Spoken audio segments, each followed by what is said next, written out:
ಆದ್ಮೇಲೆ CSS ಪೋರ್ಟಲ್ನಲ್ಲಿ beneficiary ಐಡಿಯನ್ನು ಕ್ರಿಯೇಟ್ ಮಾಡೋದು ಹೇಗೆ ಅಂತ ನೋಡೋಣ.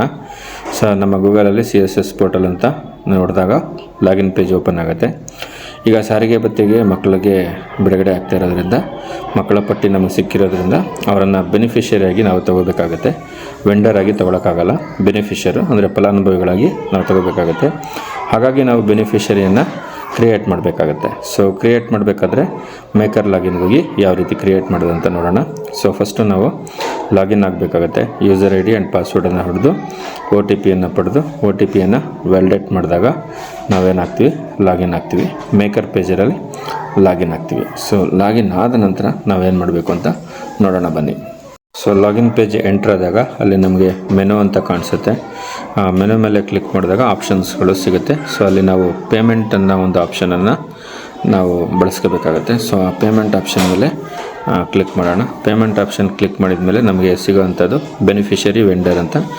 ಅಲ್ಲಿ ನಾವು ಬೆನಿಫಿಷರಿಯನ್ನು ಸೆಲೆಕ್ಟ್ ಮಾಡ್ಕೋಬೇಕಾಗತ್ತೆ. ಆಮೇಲೆ ಬೆನಿಫಿಷರಿ ರಿಜಿಸ್ಟ್ರೇಷನನ್ನು ಸೆಲೆಕ್ಟ್ ಮಾಡ್ಕೋಬೇಕಾಗತ್ತೆ. ಬೆನಿಫಿಷರಿ ರಿಜಿಸ್ಟ್ರೇಷನನ್ನು ಕ್ಲಿಕ್ ಮಾಡಿದಾಗ ಈ ಥರ ಓಪನ್ ಆಗುತ್ತೆ, ಆ್ಯಡ್ ಬೆನಿಫಿಷರಿ ಅಂತ. ಆ್ಯಡ್ ಬೆನಿಫಿಷರಿ ಮೇಲೆ ನೀವು ಕ್ಲಿಕ್ ಮಾಡಿದಾಗ ಅಲ್ಲಿ ನಮಗೆ ಇನ್ನೊಂದು ಆಪ್ಷನ್ ಬರುತ್ತೆ, ಆಧಾರ್ ಬೇಸ್ಡ್ ಅಥವಾ ಅಕೌಂಟ್ ಬೇಸ್ಡ್ ಅಂತ. ಅಕೌಂಟ್ ಬೇಸ್ಡ್ ಅನ್ನೋದನ್ನು ನೀವು ಇಲ್ಲಿ ಸೆಲೆಕ್ಟ್ ಮಾಡ್ಕೊಳ್ಳಿ. ಅಕೌಂಟ್ ಬೇಸ್ಡನ್ನು ಸೆಲೆಕ್ಟ್ ಮಾಡಿಕೊಂಡು ಸೇವ್ ಅಂತ ಕೊಟ್ಕೊಳ್ಳಿ. ಸೇವ್ ಅಂತ ಕೊಟ್ಕೊಂಡ್ಮೇಲೆ ಈ ರೀತಿ ಪೇಜ್ ಓಪನ್ ಆಗುತ್ತೆ. ಅಲ್ಲಿ ನೀವು ಏನು ಮಾಡಬೇಕಾಗತ್ತೆ, ಅಕೌಂಟ್ ಬೇಸ್ಡ್ ಬೆನಿಫಿಷರಿ ಕ್ರಿಯೇಟ್ ಮಾಡ್ತಿರೋದ್ರಿಂದ ಡೀಟೇಲ್ಸನ್ನು ಎಂಟ್ರಿ ಮಾಡಬೇಕಾಗತ್ತೆ. ಮಕ್ಕಳ ಸಂಪೂರ್ಣ ಡೀಟೇಲ್ಸನ್ನು ಅಲ್ಲಿ ಎಂಟ್ರಿ ಮಾಡಿ. ಯಾವುದು ಮ್ಯಾಂಡೇಟ್ರಿ ಇದೆ ಅದನ್ನು ಮ್ಯಾಂಡೇಟ್ರಿನ ಎಂಟ್ರಿ ಮಾಡಬೇಕಾಗತ್ತೆ. ಮಗುವಿನ ಹೆಸರು, ಡೇಟ್ ಆಫ್ ಬರ್ತು, ಅಡ್ರೆಸ್ಸು ಇವುಗಳನ್ನ ಎಂಟ್ರಿ ಮಾಡಬೇಕಾಗತ್ತೆ. ಹಾಗೆ ನಮ್ಮ ರಾಜ್ಯವನ್ನು ಸೆಲೆಕ್ಟ್ ಮಾಡ್ಕೋಬೇಕಾಗತ್ತೆ. ಸೆಲೆಕ್ಟ್ ಮಾಡಿಕೊಂಡು ಇದನ್ನು ಭರ್ತಿ ಮಾಡಿದ ನಂತರ ನಾವು ಲಾಸ್ಟ್ಗೆ ಇನ್ನೊಂದು ಆಪ್ಷನ್ ಬರುತ್ತೆ, ಯಾವ ಒಂದು ಕಾಂಪೊನೆಂಟಲ್ಲಿ ಇದನ್ನು ನೀವು ಮಾಡ್ತಾಯಿದ್ದೀರ ಅಂತ. ಲಾಸ್ಟಲ್ಲಿ ಇದೆ ನೋಡಿ, ಬೆನಿಫಿಷರಿ ಟೈಪ್ ಅಂತ.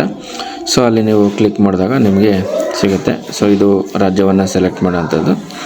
ರಾಜ್ಯವನ್ನು ಸೆಲೆಕ್ಟ್ ಮಾಡಿದ ನಂತರ ನಿಮಗೆ ಲಾಸ್ಟ್ಗೆ ಬೆನಿಫಿಷರಿ ಟೈಪ್ ಅಂತ ಬರುತ್ತೆ. ಅದ್ರ ಮೇಲೆ ಕ್ಲಿಕ್ ಮಾಡಿದಾಗ ಸಾರಿಗೆ ಭತ್ಯೆ ಅಂತ ಅಲ್ಲೇನೂ ಕೊಟ್ಟಿರೋದಿಲ್ಲ.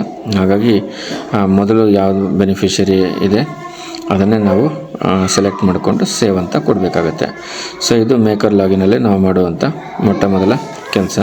ಇದಾದ ನಂತರ ನಾವು ಎಲ್ಲಿಗೆ ಹೋಗಬೇಕಾಗುತ್ತೆ, ನೆಕ್ಸ್ಟ್ ನಾವು ಚೆಕ್ಕರ್ ಲಾಗಿನ್ಗೆ ಹೋಗ್ತೀವಿ. ಚೆಕ್ಕರ್ ಲಾಗಿನ್ಗೆ ಹೋದಾಗ ಅಲ್ಲಿ ಮೆನು ಅಂತ ಸಿಗುತ್ತೆ. ಆ ಮೆನು ಮೇಲೆ ಹೋದಾಗ ನಮಗೆ ಅಲ್ಲಿ ಅಪ್ರೂವ್ ಅಂತ ಸಿಗುತ್ತೆ ನೋಡಿ. ಅಪ್ರೂವ್ ಅನ್ನೋ ಒಂದು ಆಪ್ಷನನ್ನು ಬಳಕೆ ಮಾಡಿ ನಾವು ಬೆನಿಫಿಷರಿನ ಅಪ್ರೂವಲ್ ಮಾಡ್ಕೋಬೇಕಾಗಿರುತ್ತೆ. ಅಪ್ರೂವ್ ಅನ್ನೋ ಆಪ್ಷನನ್ನು ಈಗ ನಾವು ಬಳಕೆ ಮಾಡೋಣ. ಬಳಕೆ ಮಾಡಿದ ಮೇಲೆ ಅದರ ಮುಂದಿನ ಆಪ್ಷನ್ ಏನಂತ ಅಂದರೆ ಪೇಮೆಂಟ್ ಆಪ್ಷನನ್ನು ಸೆಲೆಕ್ಟ್ ಮಾಡ್ಕೊಳ್ಳಿ. ಪೇಮೆಂಟ್ ಆಪ್ಷನ್ನ ಸೆಲೆಕ್ಟ್ ಮಾಡ್ಕೊಂಡ ನಂತರ ಅದರ ನೆಕ್ಸ್ಟಿಗೆ ಏನು ಬರುತ್ತಪ್ಪ ಅನ್ನೋದಾದರೆ ಇನ್ನು ಒಂದು ಸ್ವಲ್ಪ ಮೊಬೈಲಲ್ಲಿ ಮಾಡಬೇಕಾದ್ರೆ ತ್ರಾಸಾಗುತ್ತೆ. ಲ್ಯಾಪ್ಟಾಪ್ ಆದರೆ ಸುಲಭ ಆಗುತ್ತೆ. ಪೇಮೆಂಟನ್ನು ಸೆಲೆಕ್ಟ್ ಮಾಡ್ಕೊಂಡ ನಂತರ ಅಲ್ಲಿ ಮತ್ತೆ ಬೆನಿಫಿಷರಿ ಅಂತ ಇದೆ, ಅದನ್ನು ಸೆಲೆಕ್ಟ್ ಮಾಡ್ಕೊಳ್ಳಿ.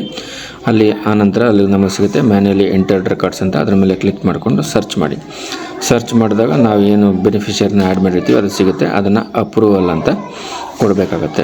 ಒಂದು 2 ದಿವಸ ಆದಮೇಲೆ ಅದಕ್ಕೆ ಒಂದು ID ಕ್ರಿಯೇಟ್ ಆಗಿ ನಿಮಗೆ ಸಿಗುತ್ತೆ. ಈ ರೀತಿ ನಾವು ಎಲ್ಲ ಮಕ್ಕಳ ಒಂದು ಬೆನಿಫಿಷರಿ ಐಡಿಯನ್ನು ಕ್ರಿಯೇಟ್ ಮಾಡಬೇಕಾಗುತ್ತೆ. ಮುಂದಿನ ವಿಡಿಯೋದಲ್ಲಿ ಬೆನಿಫಿಷರಿ ID ಯಾವ ರೀತಿ ಇರುತ್ತೆ ಅನ್ನೋದನ್ನು ನೋಡ್ತಾ ಹೋಗೋಣ. ಎಲ್ರಿಗೂ ಧನ್ಯವಾದಗಳು. ನಮಸ್ಕಾರ.